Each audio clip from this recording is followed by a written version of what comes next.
Break के बाद एक बार फिर से रुक करेंगे यूपी बुलेटिन की ओर, जिसमें बात होगी जौनपुर की, जहां बहुजन समाज पार्टी के कार्यकर्ता सम्मेलन में राजनीतिक सरगर्मी तेज हो गई है। साथ ही बात होगी प्रतापगढ़ की, जहां रक्तदान शिविर का आयोजन किया गया, जिसमें 30 युवाओं ने रक्तदान किया है। ऐसी तमाम खबरों पर विस्तार से डालेंगे नजर।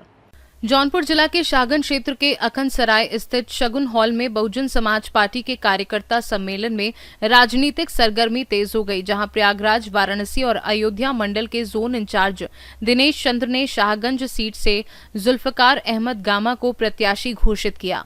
इस घोषणा पर कार्यकर्ताओं ने जोरदार स्वागत किया और गामा ने बहन जी के नेतृत्व में क्षेत्र के विकास का संकल्प लेते हुए बूथ स्तर पर संगठन को मजबूत करने की अपील की। सम्मेलन में सपा और भाजपा से जुड़े कई कार्यकर्ताओं ने बसपा की सदस्यता भी ली, जिससे स्थानीय राजनीति में हलचल बढ़ गई। इस अवसर पर मुख्य रूप से रामचंद्र गौतम, विनोद बागरी, सोमनाथ चौधरी, अजय भारती समेत बड़ी संख्या में पदाधिकारी, कार्यकर्ता और समर्थक उपस्थित रहे। 27 को लेकर तैयारियां क्या है? आपके सामने तैयारी दिखी कि नहीं दिखी? अभी आपके सामने तैयारी दिखी। जहां दूसरे दल के लोग समाजवादी पार्टी छोड़ दीजिए, जिनकी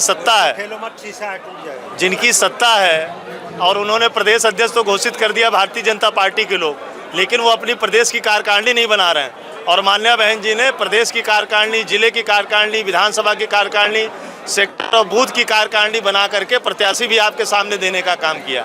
आज गामा भाई जो है प्रत्याशी घोषित किए गए आपके सामने। बहन जी दिल्ली गई है, क्या संदेश देंगे, किस तरह से रणनीति है? मान्या बहन जी जब दिल्ली गई हैं पार्टी, क्योंकि बहुजन समाज पार्टी राष्ट्रीय पार्टी है और बहुजन समाज पार्टी का संगठन पूरे देश में है। पूरे देश के कई राज्यों में बहुजन समाज पार्टी के विधायक भी हैं। मान्या बहन जी दिल्ली गई हैं और हम सबको इस बात का निर्देश दे करके गई हैं कि जिस प्रकार से हम लोग संगठन की मजबूती पर काम कर रहे हैं और बढ़िया प्रत्याशी हम लोग लाने का काम करें, वही मान्या बहन जी काम लेकर जाएंगे जनता के बीच। जनता के बीच वही सर्वजन हिताय सर्वजन सुखाय, ये नारा तो हमारा था, हमने दिया था सर्वजन हिताय सर्वजन सुखाय। और मान्या बहन जी का जब शासन था, मान्या बहन जी ने अपने शासन काल में जो विकास किया है, उस विकास को आज तक कोई पार नहीं कर पाया। अगर लखनऊ को आधुनिक लखनऊ बनाने का काम किया तो मान्या बहन जी ने बनाने का काम किया। सबसे पहला एक्सप्रेसवे यमुना एक्सप्रेसवे मान्या बहन जी ने बनाने का काम किया। ये जो आपका ये पूर्वांचल बना है, ये जो आपका जो एम्बुलेंस चलती थी, ये आपका जो कान्हा स्टेडियम बना है, इस सब की तैयारी मान्या बहन जी ने अपने शासनकाल में करने का काम किया था। हमने चलवाया। अब देखिए आज बड़ा अच्छा दिन है, आज बड़ा अच्छा दिन है और मान्या बहन जी हमारी राष्ट्रीय अध्यक्ष हैं, वो समय समय पर सबकी बातों का जवाब देती हैं। तो आज बड़ा अच्छा दिन है। हम लोग युवाओं को जोड़ने का मास्टर प्लान क्या भी है? युवा में मैं आपको खुद युवा नहीं दिख रहा हूँ।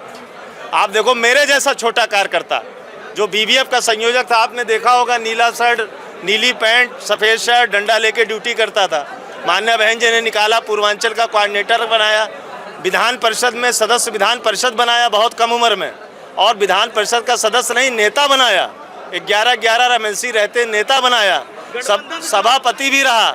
और मैं आप देख लीजिए इस उम्र में मैं रिटायर भी हो गया।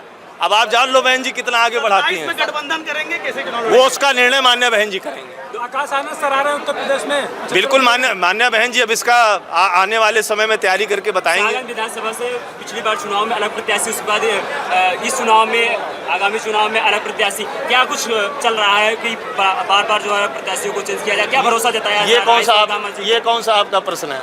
नेता ही चलते, विधानसभा के प्रत्याशी तो बदले ही जाते हैं बार बार। और गामा जी की जहाँ तक बात है, मैं बड़ी जिम्मेदारी से कह रहा हूँ, 2017 में यहाँ ओपी सिंह लड़े थे ना, माननीय हमारे पूर्व मंत्री थे, खेलकूद मंत्री रहे हैं, हमारे यहाँ की जयसिंहपुर विधानसभा से 2 बार विधायक रहे। परसों नरसों में उनके साथ बैठा था, मैंने कहा कि गामा भाई की घोषणा करने जा रहे, वो शाहगंज से चुनाव लड़ चुके थे। कहें आपने, मान्या बहन जी ने बहुत अच्छा प्रत्याशी दिया है, गामा भाई इस बार शाहगंज की सीट जीत जाए। सवाल लेंगे, पश्चिम बंगाल कैसे देख रहे हैं? भैया मैं क्या कहा, वो हमारे राष्ट्रीय नेता का वो है मामला है, वो मान्या बहन जी बताती रहती है। उत्तर प्रदेश में मुस्लिम समाज बहुजन समाज पार्टी के साथ करेंगे? आप देख रहे हैं, देखिए ऐसा है, हम देखिए मुद्दे पर चुनाव लड़ेंगे।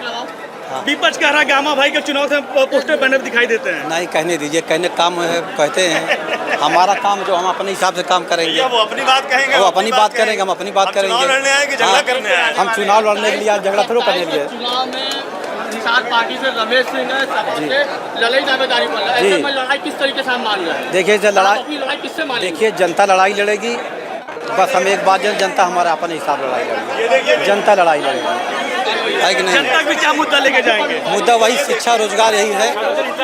हाँ, बड़े बड़े धन पशु आ रहे हैं चुनाव में, कैसे सामना करेंगे? भाई साहब कहीं नहीं देखिए, देखिए जो हमारा काम हम करेंगे, जो उनका काम वो करेंगे। जौनपुर से सी न्यूज संवाददाता दिवाकर मिश्रा के साथ दीपक सिंह की रिपोर्ट। खबर प्रतापगढ़ से है, जहां पट्टी क्षेत्र के रानीगंज मार्ग पर स्थित मां Annapurna palace and guest house में रविवार को भारत सिंह साधक स्मृति ट्रस्ट एवं आशा चैरिटेबल ब्लड बैंक की ओर से रक्तदान शिविर का आयोजन किया गया, जिसमें 30 युवाओं ने रक्तदान किया। रक्तदाताओं को प्रशस्ति पत्र, स्मृति चिन्ह देकर सम्मानित किया गया। मुख्य ट्रस्टी उच्च न्यायालय के अधिवक्ता वीर शिवम सिंह ने लोगों से रक्तदान करने की अपील की। प्रतापगढ़ से सी न्यूज संवाददाता रोहित जायसवाल की रिपोर्ट। प्रतापगढ़ के पट्टी नगर के मुख्य चौक पर इन दिनों लगातार भीषण जाम की समस्या देखने को मिल रही है, जिससे आम जनमानस के साथ साथ स्थानीय व्यापारियों को भी भारी दिक्कतों का सामना करना पड़ रहा है।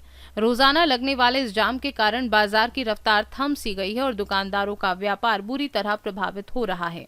व्यापारियों का कहना है कि पट्टी चौक और मेन रोड पर आए दिन लगने वाले जाम के चलते ग्राहक बाजार तक नहीं पहुंच पाते, जिससे उनकी बिक्री पर सीधा असर पड़ रहा है। कई दुकानदारों ने बताया कि घंटों तक जाम लगे रहने से लोग खरीदारी करने से बचते हैं और अन्य स्थानों का रुख कर लेते हैं।